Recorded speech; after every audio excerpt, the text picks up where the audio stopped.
I believe, Madam Secretary, we have a quorum. Yes, we do, Mr. Chairman. So, good morning, everyone. This is a special City Planning Commission review session. Today is Monday, April 18th, and a quorum is present.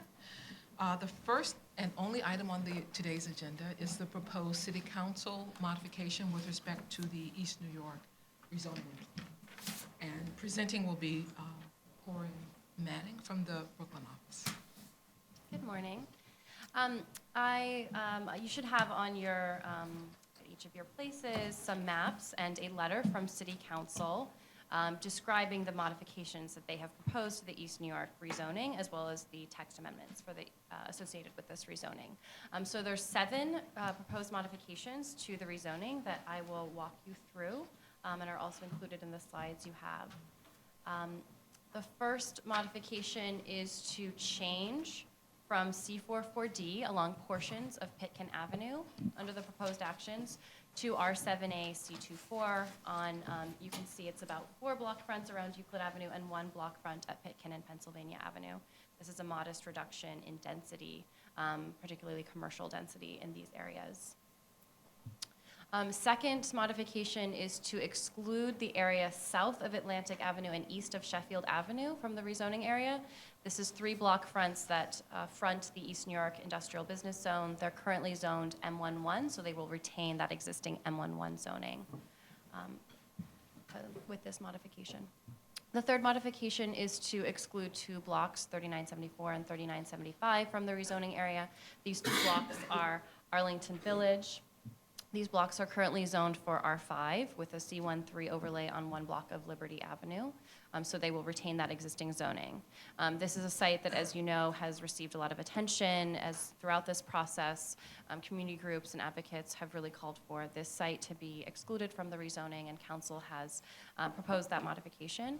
Of course, this is a site where we do hope to see development and affordable housing in the future, and expect that further action from the City Planning Commission could be required in the future to ensure, to look at this site more comprehensively, ensure that this site can really provide community amenities and facilities that are needed on this large site. The fourth modification is to change the proposed zoning along portions of Fulton Avenue from R6A to R6B with a commercial overlay. This is reducing the density, particularly along some block fronts that have very historic, intact, mixed-use character. So that reduces the density, but would still allow commercial development and some new residential development. The fifth modification is to change the proposed zoning on 2 blocks in Ocean Hill from R7D as proposed to R6A. So again, just a modest reduction in density, and there would also be a commercial overlay along Mother Gaston Boulevard on these blocks. Sixth is to change the proposed zoning on 2 blocks on Liberty Avenue at Wynona Street to remove these 2 blocks from the proposed MX district and rezone these blocks instead to M14. So that's an industrial district that would allow higher density industrial uses, as well as reduce the parking requirement for industrial uses to allow existing industrial businesses to remain and expand their operations, but not allow any residential uses on these 2 blocks. And seventh is to change the proposed zoning at the southeast corner of Pennsylvania and Atlantic Avenue from the proposed C44D to a C4 district to allow the construction of a medical facility that had been designed and the project developed under the existing C82 regulations. So this allows the proposed building to move forward and stay in compliance with the new zoning, the C4 zoning. But would also allow new residential uses on this site in the future. So those are the modifications proposed by City Council. Overall, this represents, there's a few projected development sites that are affected by these changes, largely Arlington Village. That's the most significant site that would be affected, and overall this represents a reduction of about 600 projected development units. Questions for Corinne? And Corinne, we believe that all of these modifications are within scope? Yes, we do. Mm-hmm. And then I should also note that the change to the zoning text is to add the deep affordability option as the second option for the mandatory inclusionary housing requirement. Okay. Any questions? So I would ask for a show of hands to assent to the modifications that the council has proposed, and that we recognize that these are modifications that are within scope, and send a letter back to the council to that effect. All in favor? Aye.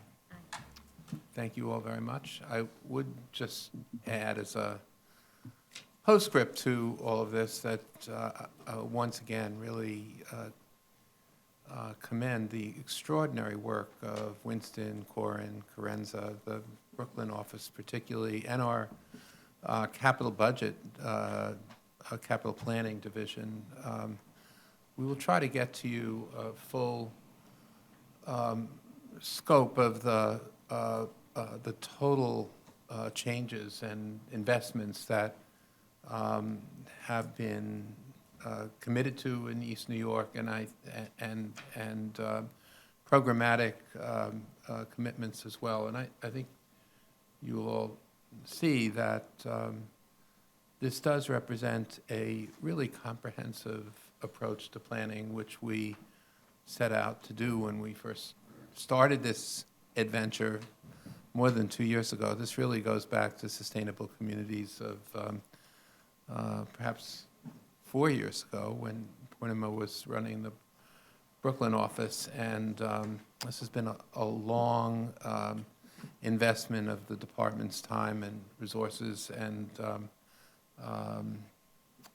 I have to say, I think all of us are very happy with the result. And these processes are always complicated and raise a host of issues, but I think in this case we will see an East New York of the future that will be something all of us will be proud of.